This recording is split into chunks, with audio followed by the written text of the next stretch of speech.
Assalamualaikum warahmatullahi wabarakatuh.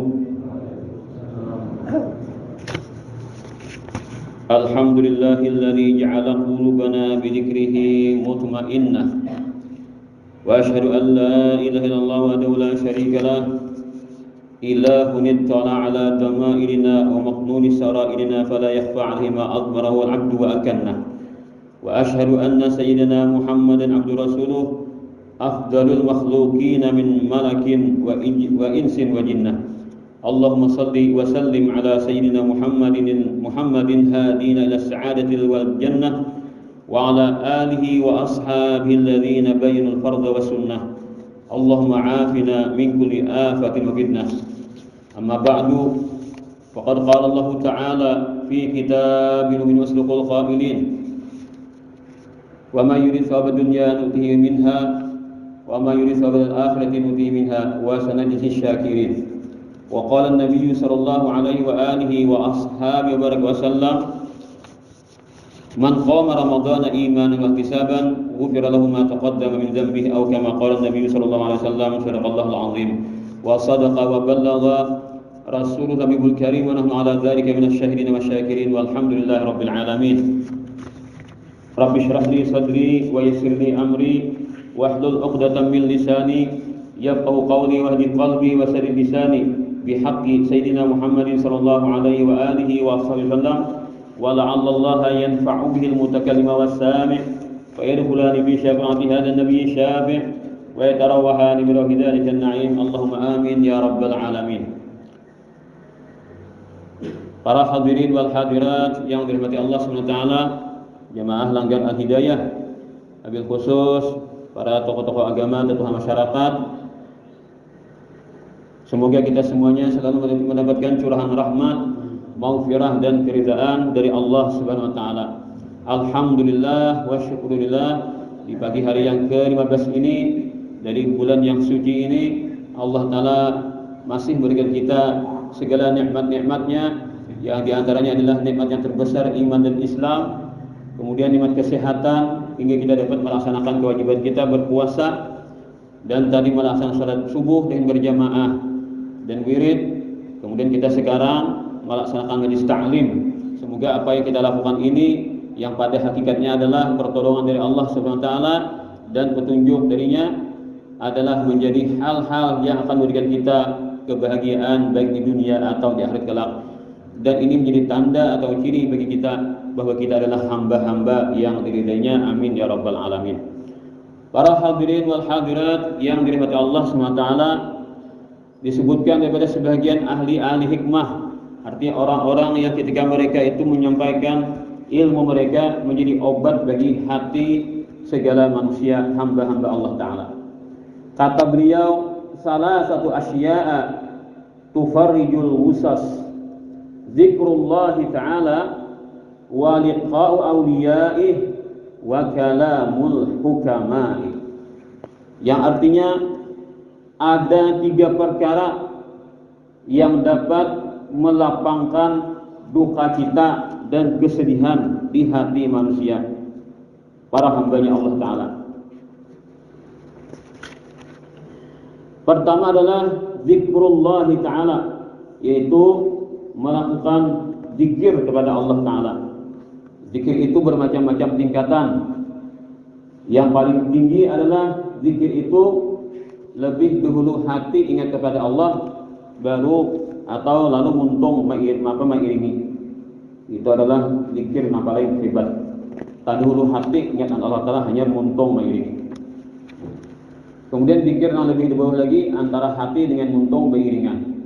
Nah, zikir yang ketiga adalah muntung dulu berzikir, hanya hati mengiringi. Inilah kita orang awam ini kan berusaha mengingat Allah dengan sering menyebut-nyebutnya. Jadi kan rancangan muntung menyebut Allah Ta'ala, maka hati akhirnya ingat juga kepada Allah. Tapi kalau sudah perjuangannya nih kan, karena hati kita ini liar. Ada kan yang sanggup kita berzikir 10 kalinya dari Allah, ingat selalu kepada Allah Ta'ala. Terkadang kita muntung bebecaan hati kita, kalau manakah layaunya lah.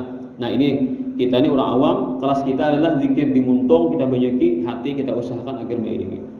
Amun kita kulir berzikir, untung kita nih hati kita begini ya. Kada istilah orang aku jah untuk ingatan Tuhan jah. Puji untukku berada aja hatiku ingatan Tuhan. Itu orang kelas tinggi sudah. Dan orang kelas tinggi itu tuhok sudah jikir muntong main. Hanya akhirnya hatinya nak kuat ingat kepada Allah. Jadi jangan poler kita berzikir kepada Allah pagi dan sore. Seperti kita sembahyang ini kan ibadah sembahyang dan baca wirid-wirid itu kan susunan adalah wirid-wirid itu pada hakikatnya adalah zikir kepada Allah Taala agar membiasakan muntong kita menyebut Allah, akhirnya hati kita akan mengiringi. Seperti kita baca ayat kursi ibadah sembahyang tuh. Padahal apa? Siapa baca ayat kursi ibadah sembahyang 5 waktu, maka tidak ada yang menghalanginya dengan masuk surga kecuali mati. Artinya bila orang tiba sembahyang baca wirid, di antara wiridnya adalah ayat kursi. Lalu sebelum sampai waktu berikutnya meninggal dunia, maka orang itu surga sudah. Ya beri Guru Haji Bakri kan baca ceramah tadi. Di pesawatnya ini dalam keadaan apa ngarannya nih? Apa ke pesawatnya nih? Nang bahaya kan udara nih cuaca buruk. Lalu khawatir kan para penumpang ini kalau hal-hal terjadi nang kada diinginkan nih atau kecelakaan pesawat. Takutan orang, aku sih tenang-tenang saja, jadi gak ada takutan lalau sih. Kenapa? Aku sih bisa sembahyang dan membaca ayat kursi. Amun matian sih berarti nyata surga. Nah, pernah kan Allah mendengar ceramah Guru Bakri itu di suatu radio atau di suatu rekaman. Nah itu kan yakinnya sidin dengan fadilat ayat kursi nang dibaca tiap-tiap ibadah sembahyang. Nah sehingga menjadi guru sokombo itu bahari di sini untung kita ini rancak doa pandi-pandi macam-macam. Maka kita banyakkan juga untuk kita selalu menyebut Allah Ta'ala. Orang baca Quran untuk hakikatnya adalah zikir. Orang baca salawat itu adalah zikir. Apa amal saleh yang kita baca di untung ini kan berupa anjuran wirid-wirid dari para ulama itu adalah zikir. Nah itulah yang dibiasakan di untung supaya hati mengiringi. Kemudian zikir itu bisa juga berupa gawian. Misalkan kita mengerjakan amal saleh. Sehingga Imam Nawawi mengatakan kullu ma usiba ala fa'ilih fahuwa zikrullah. Setiap pekerjaan apa saja yang diberikan pahala bagi orang yang melakukannya, maka itu sebagai zikir juga kepada Allah. Jadi misalkan kita mendengarkan orang ceramah agama, lalu hati kita mendengarkan, kita memikirkan apa yang disampaikan ini, mencerna kita kan dengan penyampaian. Kan kita ada bacaan, kita ada bagi apa-apa, bermudahkan ini aja mendengarkan, menghayati apa yang disampaikan. Nah kita menggunakan akal pikir kita untuk memperhatikan suatu penyampaian agama itu pada hakikatnya zikrullah. Walaupun kita ada pikir lagi. Amun kita sambil berbacaan mendengarkan ceramah itu tak dua fokus. Kita zikir disuruh fokus, dengar ceramah disuruh fokus. Amun orang dengar ceramah sambil berzikir, berarti parah duanya. Zikirnya tak ganggu dengan ceramah, ceramahnya tak ganggu dengan zikir. Jadi tadi ceramah agama khusus talinya dengarkan. Bukan kita sibukkan hati dengan yang lain. Apalagi kita sibukkan untung kita dengan yang lain. Cukup tadinya kita dengarkan apa yang disampaikan. Agar kita fokus apa yang disampaikan itu jujur kita paham dan mengerti. Kalau kita ganggu dengan yang lain, akhirnya ilmu tidak akan masuk. Ma ja'alallahu lirajulin min qalbayni fi jawfihi. Allah Ta'ala sekali-kali tidak akan menjadikan seseorang punya dua hati di hatinya. Artinya punya dua hati dan dirinya. Artinya kata kawa sekali gawi dua fokus kata kawa. Harus pilih salah satunya, mau berzikir, berbacaan atau menggawi yang lain atau mendengarkan. Ini dua dikata kawa di satu akal. Jadi ulun belajar itu bila belajar kehanakan malah jadi kehanakan. Nah itu kan bila inya disuruh mencatat, jujur catat, fokus akan suruh catat. Kadang kawa sambil inya mencatat, sambil seorang memadahkan keterangannya kada pahamnya. Karena apa? Inya fokus mencatat. Tulisakan boleh jadi ini kaidah nahu kainai catat. Nah ini perhatian jangan tulis, jangan ke buku. Apa catat tuh ulun sampaikan pulang ini kan yang akan masuk lagi. Kada masuk lagi penyampaian. Kenapa? Ini fokus sedang mencatat tulisan jawaban tulis tadi. Nah itu. Coba sampaikan tadi ingatnya. Apa yang sampaikan deh? Tadi ingat lagi. Kenapa? Ini fokusnya sedang menulis apa nang ditulis jawaban tulis tadi. Nah begitulah sudah terbukti kan kada hawa kita satu kerja dua fokus. Harus satu macamnya kita ambil, mana kita hantar. Itulah zikir. Kemudian lagi zikir yang paling rendah ujar ulama adalah ketika kita berhadapan dengan suatu keburukan, suatu kemaksiatan, lalu kita takut kepada Allah, kita tinggalkan, itu zikrullah juga. Itu kata ulama zikir yang paling rendah. Nah, jadi muraqabah ngarannya lah. Ketika kita hendak tacabur magawin ang hal na Allah Ta'ala murkai, lalu kita ingat kepada Allah, lalu kada jadi, itu adalah zikir juga, kelas zikir yang paling rendah kata ulama. Pokoknya ingat kepada Allah kan, itu zikir saja. Cuma yang paling hebat untung berzikir, hati ingat kepada Allah. Itu kan? Nah hebat lagi tadi, tak dulu hati berzikir, lalu muntung mengiringi. Itulah kelas-kelas zikir yang kelas tinggi tadi. Nah begitulah orang yang kata zikrullah, itu pasti orang tuh hatinya tenang, pasti hatinya bahagia. Alladzina amanu wa tatma'innu qulubuhum bidzikrillah, yaitu orang-orang yang beriman dan hati mereka merasa tentram, tenang dengan zikir kepada Allah. Jadi bila kita membuktikan kita beriman atau kada, bila kita bawa berzikir tenang hati kita, nah berarti bujur kita beriman. Itu kan ukurannya kan beriman dan tenang hatinya dengan zikrullah. Ala bidzikrillahi tatmainnul qulub. Ketahuilah hanya dengan zikrullah hati akan merasakan tenang. Dengan zikrullah, dengan mengingat Allah, hati akan tenang. Ini kan satu pendapat mengatakan mengingat Allah hati tenang. Ada juga orang yang jalan salawat, ala bidzikrillahi tatmainnul qulub. Ketahuilah dengan Rasulullah hati kita akan tenang. Artinya jadi kan orang itu dua, ada orang lewat mengingat Allah hatinya tenang, ada orang lewat mengingat Rasulullah hatinya tenang juga. Jadi dua jalan.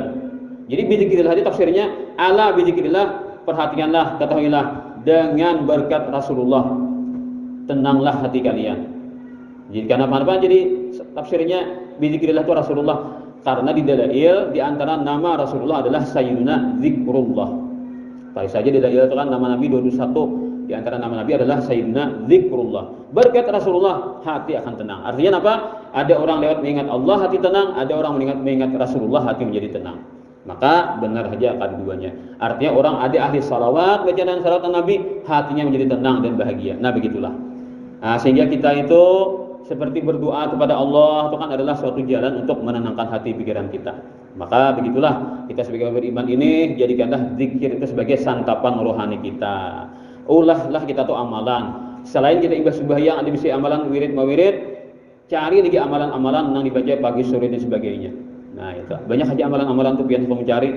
Nah, ada ini kan sudah banyak orang tersebar ini. Ada ratib lah, ada ratib atas, ada ratib haddad, ada widul latif. Itu kan harap amalan itu bahari itu orang tertentu jadi amalan. Widul latif itu kan bahari guru lu bangka itu diberi guru sompol amalan itu. Orang tidak tahu amalan itu. Orang-orang tertentu jadi dapat amalan itu. Diamalkan, ya luar biasa kan akhirnya. Murid-murid sompol itu diberi amalan wirdul latif. Arti wirdul latif itu wirid yang kecil, wirid yang singkat. Paling-paling 10 menitan telah baca itu kata kurang. Itu di imdad itu kan ada ini di imdad atau di buku-buku lain kayak ini tersebar. Jadi bahari itu orangnya yang tahu wirdul latif, ratib haddad, ratib orangnya yang tahu ratib atas kan. Hanya orang-orang yang tahu ini kan sudah lumrah. Banyak orang mencetak sudah. Nah, itu kan amalkan pagi sore, apalagi PNB ijazah sudahlah, itu sangat baik sekali amal-amal itu pilihan. Seperti ratibul haddad, Imam Al-Haddad itu kan mengarang ratib haddad itu parahatan terjadi malam qadar.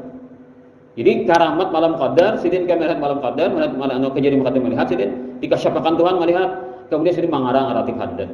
Itu ratib haddad itu dikarang untuk meredam aliran sesat di daerah Hadramaut saat itu. Jadi kada perlu dengan mengumpulkan manusia perang bakalahi bertampar atau sebagainya kan silat pelatihan bakalahi kada. Sidin sebagai wali Allah Taala sebagai wali kutub memberikan solusi dengan cara berzikir. Amalkan sidin nah ratib haddad ini. Nah, ratib ini kan amalkan sidin lalu diamalkan orang. Akhirnya dengan sendirinya orang-orang yang aliran sesat tadi terusir dari kota Hadramaut, dari negeri Yaman saat itu kan. Padahal hanya dengan zikir saja ternyata keburukan akan terusir. Jadi ada salah satu habib memberikan pesan kepada masyarakat di kawanan ulun lah. Nah, di sini tuh di masyarakat tuh kan di Langgar tuh kan bagus lah situ kan. Ada kemungkaran di situ kan di para di situ lah ada kemungkaran di masyarakat situ kan. Ternyata Habib menyarankan untuk baca ratibul haddad. Nah, rupanya kemungkaran tuh kita lawan dengan zikir. Baca zikir terus sakanya ini supan surangan. Bejauh kan. Gambarannya apa? Misalkan ada taman tuh kadep tuh kan kata bener orang maksiat situ lah. Ramai kalau orang pacaran kan tamannya kadep. Andai orang lampu tarang tinggi lampunya tarang menyurut kayak taman tadi supannya nama maksiat. Artinya keburukan itu kalah dengan cahaya. Ketika masyarakat ini kan macam-macam hal-hal yang kada bagus terjadi, berarti itu kadep berarti masyarakat itu. Maka terangilah dengan zikrullah. Ketika digalakkan baca ratib hadat masyarakat itu, akhirnya dengan sendirinya orang-orang masyarakat itu merasa malu dan mereka menjauh dari masyarakat itu. Nah, itu diantaranya kehebatan zikrullah tadi dapat mengusir suatu keburukan di masyarakat. Kenapa? Karena orangnya adalah wali Allah Ta'ala. Amalan yang dibuat di situ pulang ambilannya beda Quran dan hadis. Jadi kan ada bid'ahnya. Nah, sehingga orang mengamalkan ini kada ada tipu, kada ada dirugikan. Para hadirin wal hadirat rahimani wa rahimakumullah. Tercerita dari seorang tokoh tasawuf nama Sayyid Abu Yazid Al-Bastami. Ini kalau orang belajar tasawuf, baca kitab itu sering bertemu dengan tokoh tasawuf nama Sayyid Abu Yazid Al-Bastami. Nama Sayyid Taifur bin Isa. Menurut riwayat Kai Sidin itu seorang Kristen. Lalu Sidin dua anak, Abah dan Sidin masuk Islam. Jadi keturunan Sidin itu kan Abah Sidin, Kai Sidin Kristen, jadi terus ke atas kan ada Islam lagi. Tapi luar biasa alimnya lah Abu Yazid Al-Bastami ini. Pada suatu hari mata Sidin bangkor. Di rumah ini menangis bangkor mata, lalu turun Sidin. Nah, mata bangkor kan ketahuan bahas menangis. Ada yang bertakun. Wahai Abu Yazid, kenapa pian bina bangkor mata? Pian menangis asalnya nih kenapa? Pada saat mungkin apa kada kau menyembunyikan lah. Yazidin, aku mendapatkan ilmu dari guruku bahwasanya nanti ada seorang hamba Allah Ta'ala di hari kiamat didatangkan untuk dihisab. Hisab itu lain hisabnya kita lah. Hisab itu kan hisab pakai ba, lain hisabnya pakai p lain lah. Hisab, arti hisab itu diperhitungkan. Perhitungan amalan, semua yang dilakukan di dunia ini amal baik yang buruk diperhitungkan. Bila menang kebaikan surga, bila menang keburukan neraka, itu kan diperhitungkan. Sedang ada musuh yang menuntut keadilan, ya khasam kan, khusama. Jadi kita ini ada isi khusama. Bilanya kita kada minta maaf kalau sesama kita manusia ini akan menjadi khusama atau khasmun, menjadi musuh yang akan menantang minta keadilan kepada Allah untuk dibayar kan, dibayar di akhirat itu. Maka lagi pakai duit, lagi pakai harta, pakai pahala bayarnya. Itu khasmun. Atau bahasa lainnya ashabul hukukil wajibah, orang-orang yang punya hak-hak yang wajib yang akan dituntut kepada kita. Atau ashabut tabiat, itu kedaliman-kedaliman di antara manusia. Itu akan diadili Allah Ta'ala nanti sampai habis. Jadi ada yang mengadu, ya Allah, ini hamba telah menjalim ulun di dunia. Di mana bentuk kejalimannya? Nah, laporannya kayak ini. Ulun bahari ya Allah jual daging sembelih binatang ternak, tata-tata dagingnya kan andak diampar.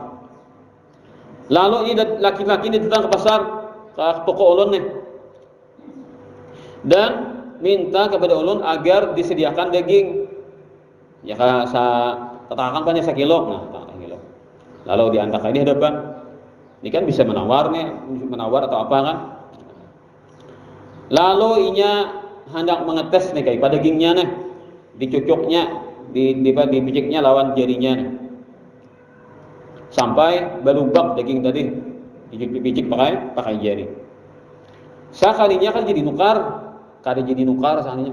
Nah, pangaranya nih mempreng lah. Mempreng. Kayak itu aja kesalahannya kan. Mereka dagingnya aja andak picek berubah kan. Kada jadi nukar. Ya gimana warga? Kada jadi dia nukar jadi nukar aja. Nah, kayak itu. Jadi kan kisahnya itu memprengnya kan jadinya mempakalah nah. Atau iseng-iseng aja kan itu nah. Sehingga nah ampun daging itu pakalah. Nah, itu nah. Rasa tapakalah itu nanya tuntut nah. Jadi sekarang ulun ya Allah minta keadilan nampian. Saapa kesalahannya tuh mamicik daging ulun sampai berubah lalu kari jadi nukar. Ulun minta keadilannya ya Allah. Lain halnya lah jaka si bujur kan anu kari di mana ada melihat kebur ada suatu nang mengecewakan lah. Ada pas yang kehendak kan lain pulang. Ini dasar anu lah. Nah, kayak itu kan mempreng gitu nah. Atau melecehkan lawan penjual daging tadi. Akhirnya Allah Ta'ala mengadili antara dua ini. Diputuskan bahwasanya si orang yang kada jadi nukar tadi harus membayar pahala kebaikan seapa nilai daging karena cocok itu nah. Siapa nilainya? Hitung aja malaikat lalu dijulung apa? Dijulung pahala sekadar memuasakan hati orang nang terjelimi tadi nang jual daging tadi. Berapa kebaikan diberikan?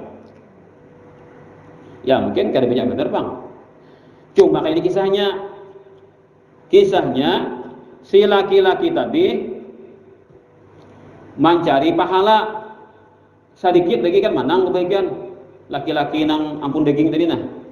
Jadinya karenanya merasa ada orang nang tahu hutang lainnya carinya supaya kawa memenangkan pahala atas keburukan.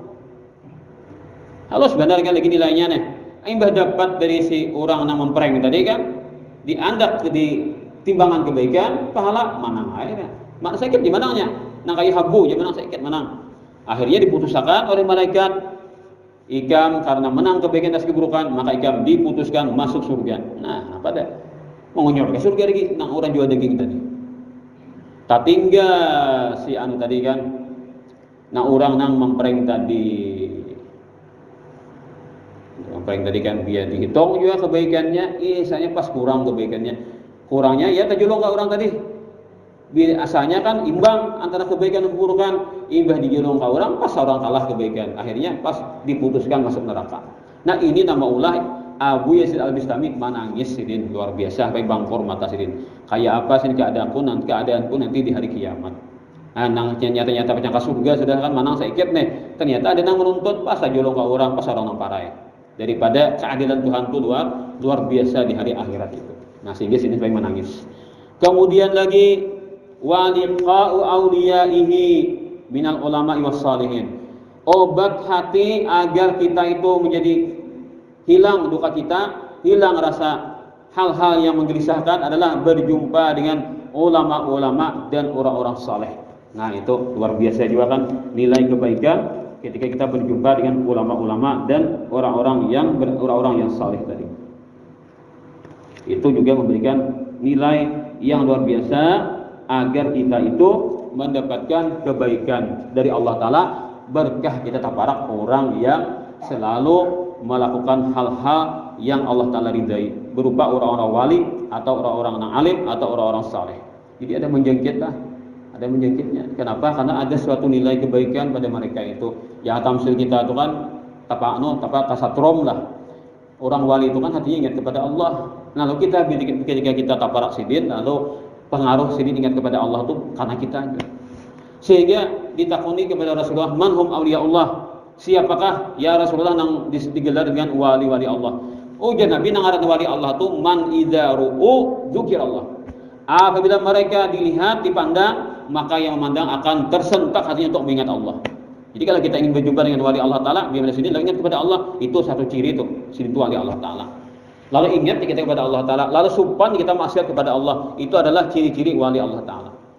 Nah, mana bila kita melihat sidin, kita akan terpanggil untuk mengingat Allah Subhanahu Wa Ta'ala. Tercerita daripada Ka'bul Ahbar. Ka'bul Ahbar ini adalah seorang tokoh Yahudi yang hafal kitab-kitab dahulu itu. Lalu dia masuk Islam di zaman Sayyidina Umar bin Khattab. Akhirnya sini kawa mengkolaborasikan antara ilmu-ilmu kitab bahari dengan ilmu-ilmu Islam. Artinya nama nang kada bertentangan Islam diretang sidin. Nama nang bertentangan Islam ditinggal sidin. Hafal sidin kitab-kitab nang bahari itu. Ka'bul Ahbar. Nah kisah sidin apa? Nang kisah nang sabah? Kisah sidin nang Abah sidin kan malah jadi Taurat, aja salambar kan. Mati nang Abah sidin nih. Nah, di patak Abah salambar dengan dalam patik mati kita dibuka tentang Rasulullah SAW. Ini masuk Islam di zaman Sayyidina Umar bin Khattab ketika jadi khalifah. Jadi ujar Ka'bul Ahbar, nanti di hari kiamat seorang hamba akan dihisab Allah Ta'ala, diperhitungkan amalnya. Apabila keburukannya menang atas kebaikannya, nyata ada ponisnya akan dikirim ke neraka. Tapi kan dikirim ke neraka itu sekadar menghabiskan dosa. Ya tamsil amas itu kan batagar amas kan lalu dilebur orang dia habis tagarnya murni lagi ke surga. Pulang kan itu hukumnya nih. Cuma kan ketika keburukan itu kadang kawan ditawar-tawar lagi, menang atas kebaikan maka dilempar ke neraka. Lalu ada kejadian, ada orang yang sudah divonis neraka. Malaikat sudah menangkap, malaikat Sebeniyah menangkap sudah hendak membawa ke neraka. Lalu Allah Ta'ala perintahkan kepada malaikat Jibril. Malaikat Jibril kan malaikat yang paling paling paling berpengaruh lah, nang paling paling banyak nang Allah Taala berikan dan kewenangan lah kepada yang lain. Lalu Allah Taala perintah kepada Jibril, wahai Jibril, datangi itu nang sudah diponis neraka tu, nah hambakung itu. Takuni pak inya, suahkah inya duduk di majelis orang alim di dunia? Pernah kayaknya hadir majelis taklim, nang mami majelis taklim tu orangnya bujur orang alim. Artinya alimnya tu bisa bujur karena Allah, orang alim nak ikhlas kepada Allah, nah kualitas ilmunya tu bujur diakui Allah Taala. Adakah pernah inya duduk di majelis orang alim nang bujur alim, nah Allah Taala ridai ilmunya itu? Nah, bila ada, aku akan mengampuninya. Takuninya dengan syafaat orang alim yang pernahnya hadir majelis taklimnya, maka aku akan mengampuni dosanya. Akhirnya Jibril pun bertanya, suahkah ikam di dunia wahai fulan, duduk di majelis orang alim?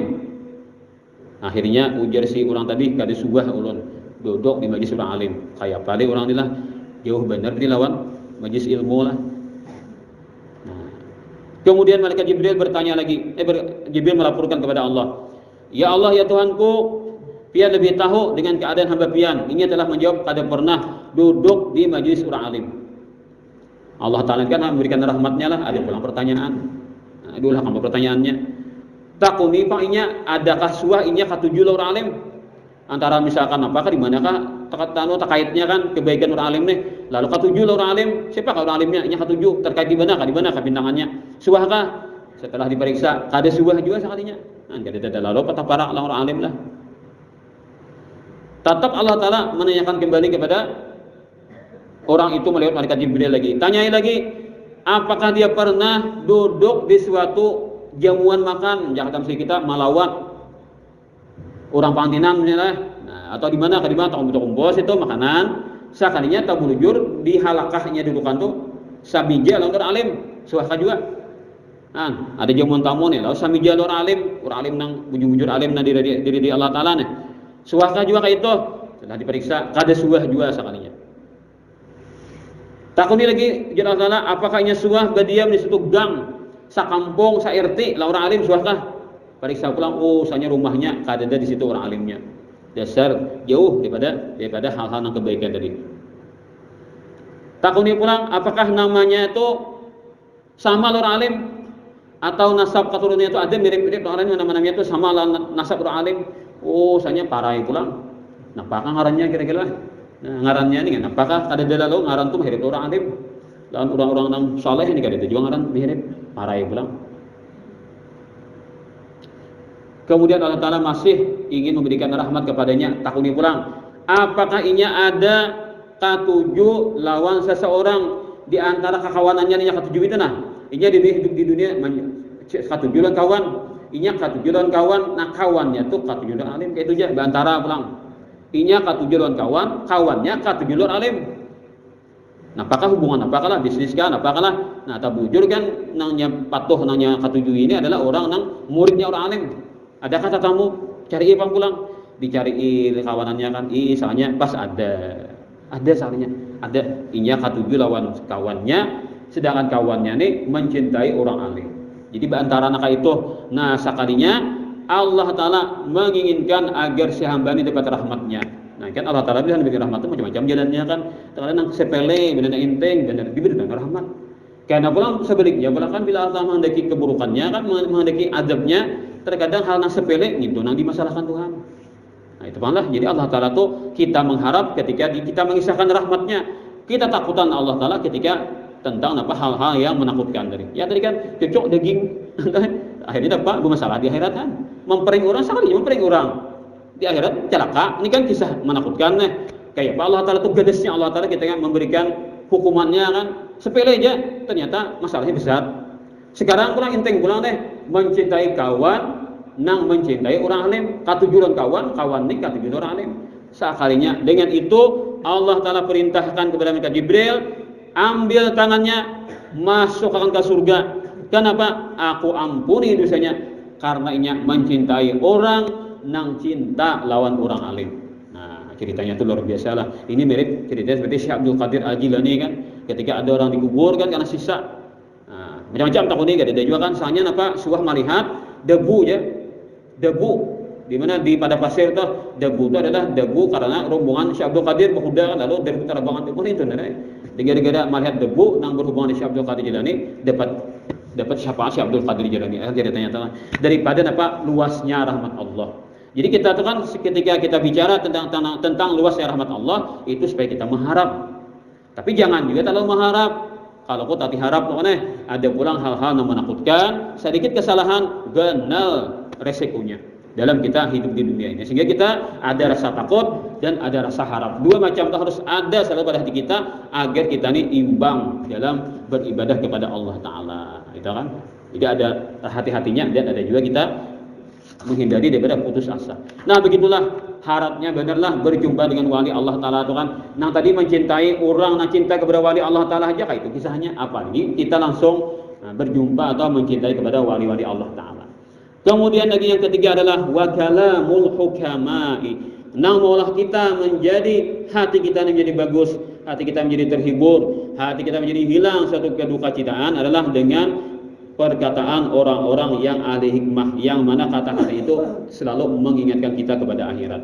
Nah itu ini kata-kata hikmah itu kan bahasa hikmah itu kan kata-kata satu hikmah. Kalau hikam kan beberapa hikmah. Nah kayak kan orang mengarap orang yang membaca kitab hikam kan kata-kata hikmah itu menjadi nasihat bagi orang-orang yang ingin mendapatkan ridhonya Allah Ta'ala atau para penuntut ilmu. Itu menjadi suatu yang menjadikan hati mereka menjadi sehat dan terhindar daripada duka cita. Para hadirin wal hadirat yang dirahmati Allah Subhanahu wa taala.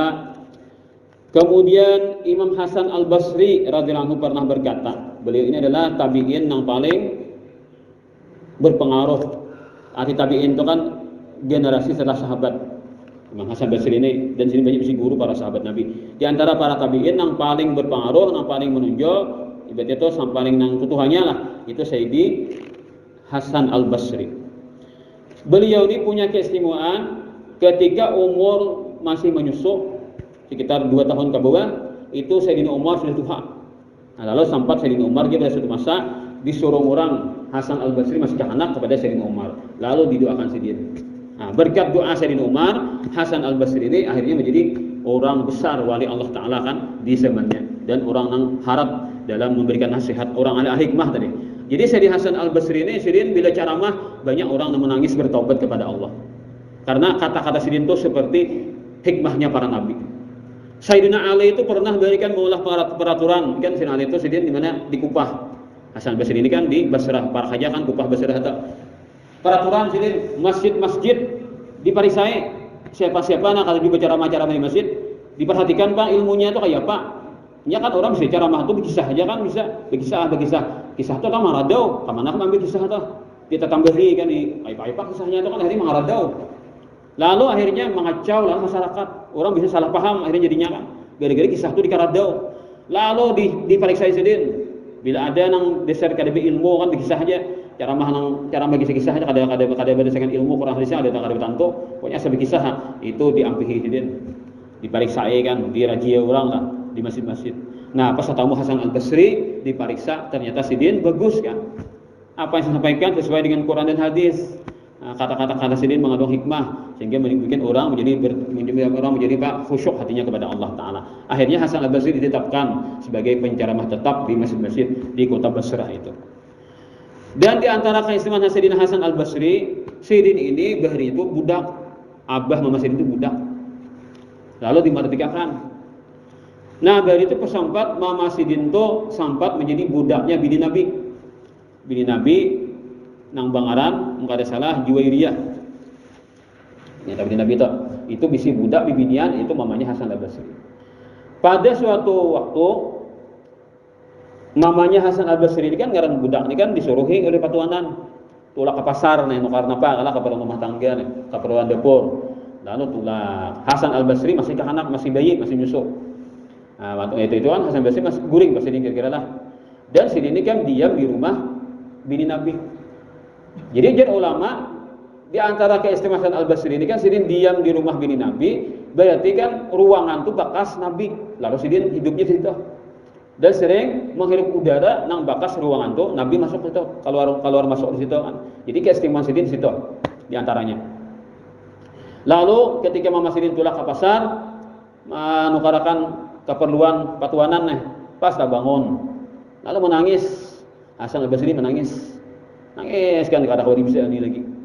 Akhirnya bini Nabi ini tuh apa, bini Nabi sudah waktu itu kan ada anak tuh menangis kan, mamanya ada dah nih, lalu nininya maimpui lah tuh ini nininya sudah kan, supaya sampai menangis lalu disusui depan ninian mana, kada banyu pas susunya kan, cuma pepainannya jadinya kan ampihnya ranai.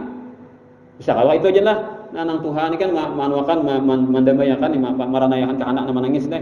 Nah, lalu kan waktu itu bini Nabi dia menyusui kepada Hasan al-Basri. Memang kada banyu pangkira susunya lah. Cuma kan ada sentuhan nang luar biasa lah bagusnya itu kan bayi Hasan al-Basri ini. Mungkin keberkahan dari semua itu kan akhirnya menjadi ulama besar. Nah, di antara kalam-kalam kata-kata hikmah beliau adalah man la adabalah la ilmalah.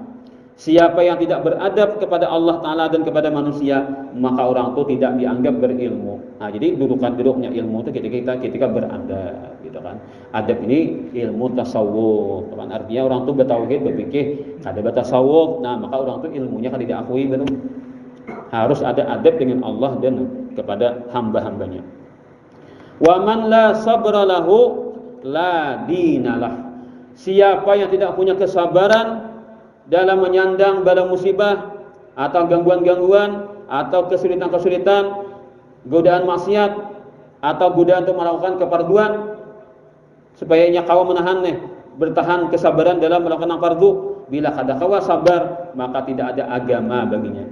Jadi kesabaran itu tigalah: sabar atas bala musibah, sabar atas meninggalkan maksiat, dan sabar atas melakukan yang wajib-wajib.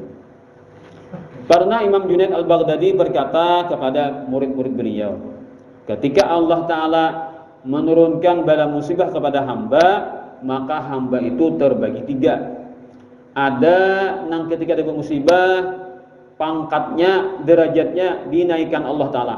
Jika misalkan orang itu orang awam jadi wali Allah Ta'ala gara-gara sabar menghadapi musibah. Wali Allah Ta'ala yang rendah menjadi bertinggi pangkatnya gara-gara sabar menghadapi musibah. Atau bisa juga jadi dosanya diampuni, dosa-dosanya diampuni karena sabar atas musibah. Jadi kan ketika ada musibah rendah aja, cuma sabar amalannya, ternyata dosa-dosa diampuni semuanya. Nah, ketiga jadi ada orang ada musibah, maka musibah itu jadi bala kepadanya. Artinya sebujur hukuman Allah Ta'ala yang ditimpakan kepada si hamba ini gara-gara musibah itu. Lalu ujar murid sidin kayak Pak Guru membedakan yang tiga macam dah. Pastilah kita ketika ada musibah itu kita ditinggikan pangkat derajat di sisi Allah Ta'ala, diampuni dosa, pastilah kita dapat kayak itu. Adakah guru cirinya? Ada cirinya sidin. Apabila orang itu dapat bala musibah lalu ba'amu-amu kan memprotes menantang, melawan dengan ketentuan Allah Ta'ala, maka musibah itu bujur-bujur bala bencana kepadanya. Dasar dihukum Tuhan berarti nyata. Beri kita amuk lah musibah itulah. Ada cerita kan bahari itu orang bakabun jan. Banyak tanah luas kan bisi macam-macam penghasilan pepohonan nanti tanam situ. Lalu tak berujur musim dingin pas matian. Pajangan panen nih banyak benar mau kot pajangan nih. Mana menjual hasil bakabun tadi pas parah lalu. Karena dapat di musim dingin. Ya dalam sini kita kan orang bertanam kustila dapatnya banjir kan matian kustilanya lah. Nah, kada tahan kalau kustila itu ada banyu kan. Banyu bina banjir matiannya, kebanyakan banyu. Lalu akhirnya setan membisiki di hatinya. Ujar setan, hati Tuhanmu kejam. Ikam bisi kabun pacangan mengharap panen parai sekalinya. Ada sisa lalu jangan ada sisanya parai lalu habis hanya kejam Tuhanmu Allah Ta'ala kejam non ikam tak. Atas musibah yang menimpa ikam ini. Akhirnya terprovokasi loh sarik hati kan, lalu membangkang, lalu kalau pada rumah membawa kunci, rupanya kabunnya itu berkunci. Nah, membawa kunci, anak kunci dibawanya, timbainya ke atas. Ya kan timbai ke atas itu orang jahil. Ya kan dengan Tuhan itu bertempat lah. Cuma kan ke atas misalnya kan kita tuh atas itu kan tempat yang kadang ditunti malah. Jadi kan seolah-olah Tuhan itu di atas, kadang itu ada kan. Kenapa dia berdoa aja, berdoa itu mata jangan ke atas. Memang kiblatnya doa itu ke atas. Ketika wudu kita kan contoh wudu berdoa jangan ke atas. Memang kiblatnya doa ke atas. Allah Taala kan bertempat. Yang dipadahkan Tuhan bertempat. Bila badan Tuhan bertempat sama badan Tuhan sama lawan makhluk. Itu aliran sesat itu badan Tuhan bertempat tuh. Atau padahkan Tuhan ada di mana-mana makhluk sesat juga itu. Allah Taala itu kan ada tuh Bang. Ada yang dicari. Ingatakan ayat Quran itu nasa panggil ayat ya laisa kamitslihi syai'un. Allah Taala itu kada sama dengan apa aja. Nang terlintas di pikiran kita, nang terhayal kaipah mengganggu Tuhan itu lain terus. Pokoknya kita nih kullukum fi dzatillah ahmaq. Semua kalian tentang zat Allah Taala bodoh sebenarnya tidak ada yang tahunya. Hakikat Allah itu ada yang tahunya. Jangan kita Nabi Muhammad saja kan mengaku kada kenal dengan Allah Taala sebenarnya pengenalan. Ya tadi kada tahu kayak Pak hakikat Allah Taala itu kayak itu pada hamba nih. Kenapa? Allah ya Allah, hamba ya hamba. Masa hamba kau mengenal Tuhan dengan hakikatnya tadi? Kita disuruh mengenal Allah dengan sifat-sifatnya, bukan zatnya. Sampai-sampai dia mengatakan tafakkaru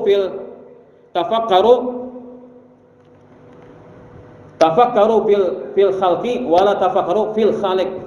Silahkan kalian bertafakur memikirkan makhluk Allah Taala, jangan kalian tiba-tiba memikirkan tentang hakikat Allah Taala. Kadang sampai. Jadi nama dahkan Tuhan berada di aras itu adalah sesat menyesatkan. Nama dahkan Tuhan ada di mana-mana itu sesat menyesatkan. Allah itu ada titik, jangan diandak di mana-mana, jangan diandak buat ke tempat, jangan. Laisa kamitslihi syai'un untuk kuncinya sudah.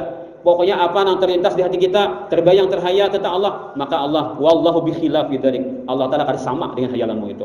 Bila kau dihayal makhluk berarti mun Allah Taala hakikat Allah kada kau dihayal. Kita yakin Allah ada, selesai itu aja. Cukup meyakini Allah ada. Itulah keyakinan Ahlus Sunnah wal Jamaah.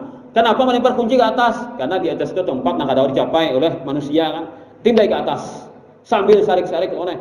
Ya Allah, Ikam telah menghabiskan apa nih? Rezekiku apa? Engkau telah menghabiskan hartaku. Nah, kuncinya nak terima. Oh, ini ke atas kan. Padahal Allah Taala ada di tempat. Makan ke atas tuh ya hamba ini kan paling kada khawa ke atas itu kan lalu ke atas menimbai. Sebagian kayak apa seolah-olah tetes itu kan tempat yang tinggi lah. Nah kadang dicapai oleh hamba lalu kasih itu melampiaskan Allah Taala kada bertempat. Atau si hamba ini memang bodoh aja tauhidnya lah. Jadi anggapan kayak itu kan berarti sesat tauhidnya nih. Imbah melimpar kunci ke atas sambil memprotes ke Allah Taala, seakhirnya kunci dihilang. Gugur, bukan kunci na gugur, ular na gugur. Gugur ular digulur oleh, gugur digulur, berkulilit langsung. Bukulilit ular di kada kau dipacol ularnya piset dan ini bukulilit digulur. Berapa hari dipulilitnya 40 hari 40 malam. Ular ini menyakit gulunya nih, dikacaknya di gulunya. Dipacol kada kawa. Dia kan mencari ke mana ada mau dipacol, dia mau lepas. Atau mungkin orang kata kawa lah di sambil dikutaninya si ular tadi. Singkat cerita aja 40 hari 40 malam ular itu berpulilit di gulu. Akhirnya meninggal dunia. Nah, karena cekik lawannya, dicekiknya bagaimana mati pas meninggal dunia. Mati orang tadi gara-gara memprotes kepada Allah Taala ketika dapat musibah. Nah, kan bila Tuhan mau hukum bisa aja terjadi kayak itu kan. Tapi rancaknya kita nih menggerutu terhadap takdir Allah Taala biasa aja kan Tuhan ampuni masih Tuhan beri kesempatan kita untuk minta ampun bertaubat. Tapi bila Tuhan maha hukum kan lalu ada aja kayak itu kejadiannya. Imbah mati lalu di orang hendak apa mandi sarabaan kan hilang ular tadi kemana kayaknya hilang. Tontong semua habis sudah semua upacara tinggal menguburkan lagi dia masukkan ke kubur yang lihat datang kalau ularnya berpulir pun biasa digulung. Artinya kan siksa sedang menanti kepada orang yang berani kepada Allah Taala menentang. Kemudian ujar sidin nang kedua orang dapat musibah itu diampuni dosa, yaitu orang yang kawa bersabar atas musibah. Bersabarlah, orang sabar itu kan hiburannya apa? Bila sabar ada pahala, kan? Bila kada bersabar tadi dapat dosa. Nah sehingga dengan meyakini demikian lalu yang bersabar, kan? Ma'arid atau menghadapi bala musibah yang sedang terjadi tadi. Nah maka orang itu diampuni dosanya. Adapun yang ketiga yang paling tinggi adalah ketika dapat musibah lalu orang itu dinaikkan derajatnya, ditinggikan pangkatnya di sisi Allah Taala, maka orang itu adalah ketika ada musibah ia menerima dengan bahagia. Kenapa? Karena yakin di balik musibah pasti ada hikmah. Pasti tak kenal kebaikan nang dibalik musibah itu daripada musibah itu sendiri. Itu keyakinannya kan sehingga dia senang menerima musibah itu. Maka orang inilah bukan wali-wali Allah Taala karena keimanannya kuat benar kan, yakin benar di balik musibah itu ada kebaikan yang luar biasa. Nah, begitulah ujar Imam Junaid Al-Baghdadi. Kemudian terakhir, man la wara'alah la zulfalah. Siapa yang tidak punya kewaraan daripada yang haram dan syubhat, maka orang itu tidak akan mendapatkan martabat yang tinggi atau yang mulia di sisi Allah Ta'ala. Jadi orang-orang yang wara ini penting sekali. Jikalau ikam jadi puasa hingga ikam kurus, karing nak kaya tali lagi kan. Ikam sembahyang tahajud jadi malam ikam bilang nang kurus awak, bilang kaya tunggul lagi kan. Ujar ulama lah, ujar sahabat Nabi lah. Nah, puasanya kancang lanu benar kan, lelep benar. Ibadah tahajudnya luar biasa kan. Itu tidak akan Allah Ta'ala terima kecuali kalau kalian punya sifat wara nang benar-benar menjaga kalian daripada hal-hal yang dimurkai Allah Ta'ala. Nah, jadi rupanya orang ibadah itu kada bawa wara sia-sia. Jadi harus ada kita perhatian kepada hal-hal nang berhubungan kita daripada nang halal, nang haram, nang syubhat kan. Nang halal jadi kita usahakan kita dapatkan, nang haram syubhat kita hindari. Bilakah itu hanya ibadah itu bernilai. Kayak apa aja ibadah haratnya, bila warak itu kada iloy dan warak ini kan kada hati-hati lan masalah kewaraan berarti ibadahnya itu sia-sia belaka. Itu kata sahabat Nabi SAW.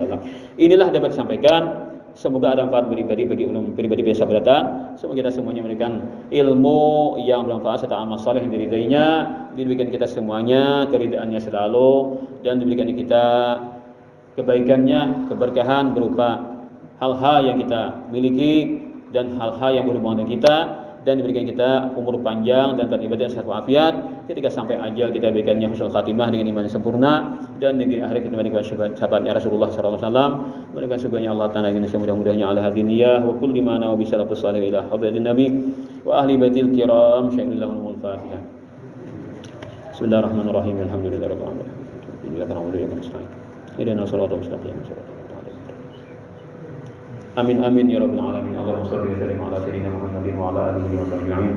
Allahumma inna nas'aluka wa ja'alna mimman yusaru fi ridha wa la tuwallina wa li siwa wa la taj'alna mimman khalafa amraka wa 'asar. Wa hasbunallahu wa ni'mal wakeel wa la hawla wa la quwwata illa billahil 'aliyyil 'azim. Allahumma ighfir lana ma akhta'na wa ma ta'ammadna wa ma asrarna wa ma a'lanna wa anta 'alamu minna antal muqaddim wa antal mu'akhir la anta. ربنا آتنا في الدنيا حسنة وفي الآخرة حسنة وقنا عذاب النار. صلى الله على سيدنا محمد وعلى آله وصحبه وسلم. الحمد لله رب العالمين.